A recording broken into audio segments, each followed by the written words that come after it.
Tu as déjà vu un homme pointer une arme chargée sur un grand-père en plein jour et se rendre compte trop tard qu'il venait d'essayer de tuer une légende. Ouais, c'est arrivé. Laisse-moi revenir un instant. C'était un de ces après-midi frais de fin octobre. La lumière dorée du soleil traversait les sycomores du parc Palmetto. Les oiseaux chantaient comme si rien de mal ne pouvait jamais arriver. Et puis, au milieu de cette paix, une voix a tonné comme un coup de tonnerre. À terre, les mains derrière la tête où je tire. Ce n'était pas une demande. C'était un ordre. Chaque mot suintait la rage. Le canon d'un Glock 19 brillait dans la lumière, pointé droit sur la poitrine d'un homme de 62 ans, aux cheveux poivre et sel et au polo un peu usé. Mais cet homme n'a pas bougé. Pas un tremblement, pas un mot. Il est resté là, calme, droit, les yeux fixés sur l'agent, et ce qu'il y avait dans ses yeux. Ce n'était pas la peur, même pas proche. C'était de la déception. Celle qu'un père lance à son fils quand il le surprend en train de faire une énorme bêtise. Ce calme frappait bien plus fort qu'un cri. Alors, c'était qui? Ce type, il s'appelait Samuel Redding, amiral à la retraite, ancien commandant de la flotte navale de l'Atlantique. Il avait servi sous 4 présidents, portait 4 étoiles sur son col, détenait un niveau de sécurité qui rendait nerveux même les sénateurs. Mais, dans ce parc, il n'était qu'un homme en promenade, un veuf, en deuil, essayant de respirer après avoir enterré l'amour de sa vie.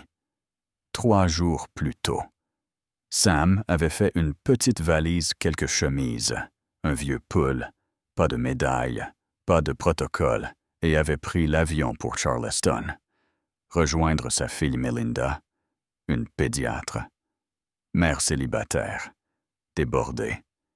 Il n'avait pas vu sa petite fille Eva depuis plus d'1 an. La marine lui avait pris beaucoup. Il voulait redonner un peu. Les premiers jours étaient paisible café au lever du jour, vieux jazz sur le porche, l'odeur d'un jardin qui tentait de survivre sans la main de sa femme disparue. Il jouait avec Eva, l'aidait à faire ses devoirs, lui racontait des histoires de dragons des mers et de châteaux sous-marins. C'était le plus proche du calme qu'il avait connu depuis longtemps. Mais le chagrin, ça revient quand tout semble tranquille. Alors ce jeudi-là, Sam a dit à Melinda qu'il sortait marcher. Juste un peu d'air. Il a dit « Je reviens pour le dîner ». Le même jour, ailleurs dans la ville, l'agent Ryan Kessler vivait une toute autre matinée. Il s'est levé en retard. Nouvelle dispute avec sa femme cette fois, pour une mensualité de prêt en retard.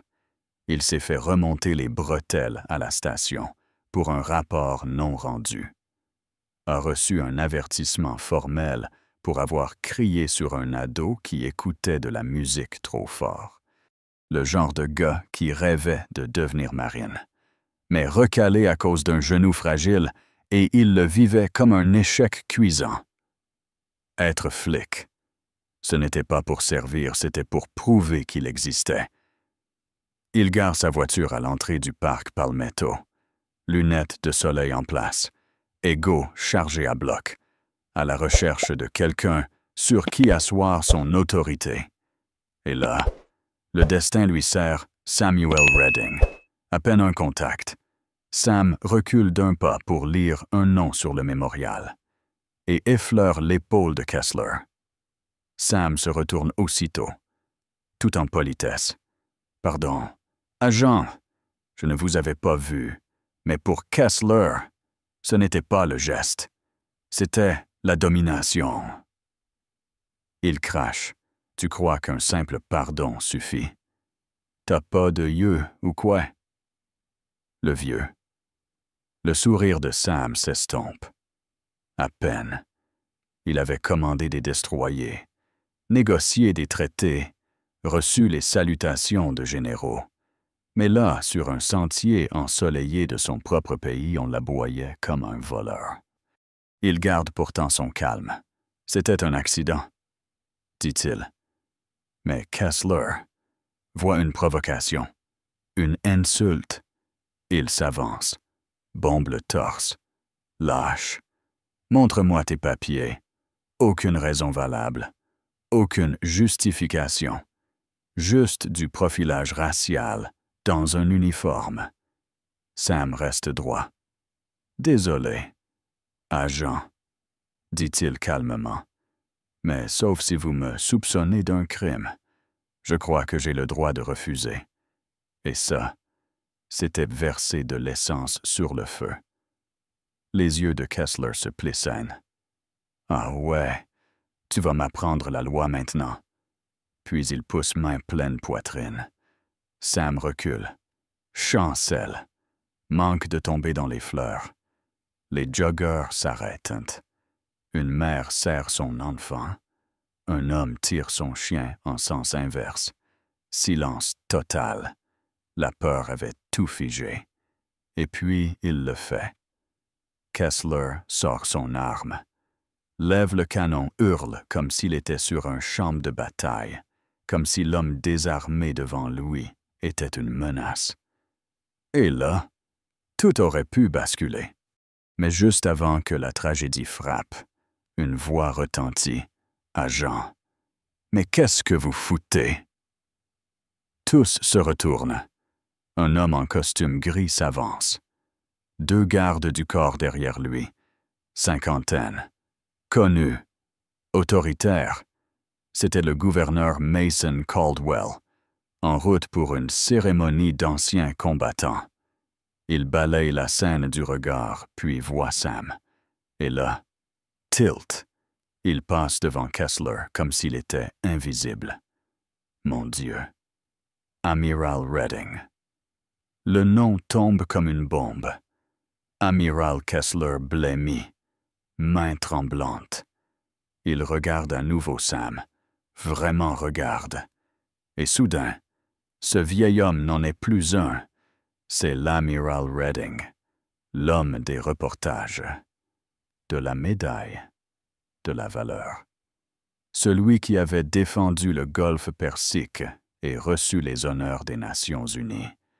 Celui qu'il venait de bousculer, d'insulter et de menacer de mort. Sam ne dit rien, ne jubile pas. Il hoche doucement la tête. Gouverneur, un plaisir, même si les circonstances sont regrettables. Les yeux de Caldwell se glacent. Il se tourne vers Kessler. Rangez cette arme. Maintenant.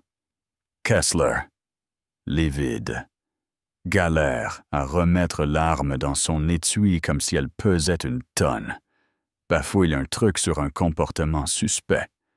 Mais personne ne morde. Le gouverneur sort son téléphone. Chef Dawson. Venez immédiatement. Plage numéro 411-342. Votre agent vient de braquer l'amiral. Samuel Redding. 5 minutes plus tard, pas de sirène. Juste du poids. 2 voitures de police arrivent. Le chef descend. Rouge de honte. Va droit vers Sam. S'excuse. Puis regarde Kessler. Badge. Arme. Maintenant. La suite. Rapide. Féroce. Caméra piétonne. Vidéo d'une joggeuse. Témoins multiples. Et un gouverneur comme témoin principal. Kessler est suspendu dans la journée. Inculpé pour agression armée et abus d'autorité en 1 semaine au tribunal. Sam reste silencieux. Kessler lit une lettre de remords. Mais ça sonne creux. Ce n'est pas des excuses. C'est de la survie. Le juge lui donne 3 ans de probation. Service communautaire et formation anti-préjugés. Mais le vrai coup arrive après. Les services de police sont forcés de réformer leur formation. Le gouverneur Caldwell impose une loi formation obligatoire en désescalade pour tous les agents, sous 6 mois. Et Sam, il quitte Charleston discrètement, refuse les interviews, Retourne chez lui. Mais quelque chose avait changé. Avant, la retraite signifiait repos. Maintenant, ça voulait dire engagement. Il commence à mentoriser de jeunes agents, intervient dans des académies de police. Pas avec haine, mais avec exigence. Il ne voulait pas de vengeance. Il voulait du changement. Parce qu'il savait que tout le monde n'aurait pas survécu comme lui, que tous les grands-pères n'ont pas un gouverneur à proximité, et que toutes les erreurs n'ont pas droit à un rattrapage. Alors maintenant, il mène une autre guerre, pour la dignité, pour l'égalité, pour le droit de marcher dans un parc sans qu'un flingue vous menace juste à cause de votre couleur de peau. Et Kessler, on dit qu'il a quitté l'État, changé de nom. Mais on n'échappe pas à la honte. Pas quand ta tête devient virale. Pas quand ta cible était un héros national. Pas quand la justice t'a finalement rattrapé. Et peut-être que c'est ça, la vraie responsabilité. Et toi, qu'est-ce que t'en penses? La justice a-t-elle été rendue ou n'était-ce qu'un pansement sur une plaie par balle? Dis-le en commentaire, parce que cette histoire n'est pas terminée. Pas encore.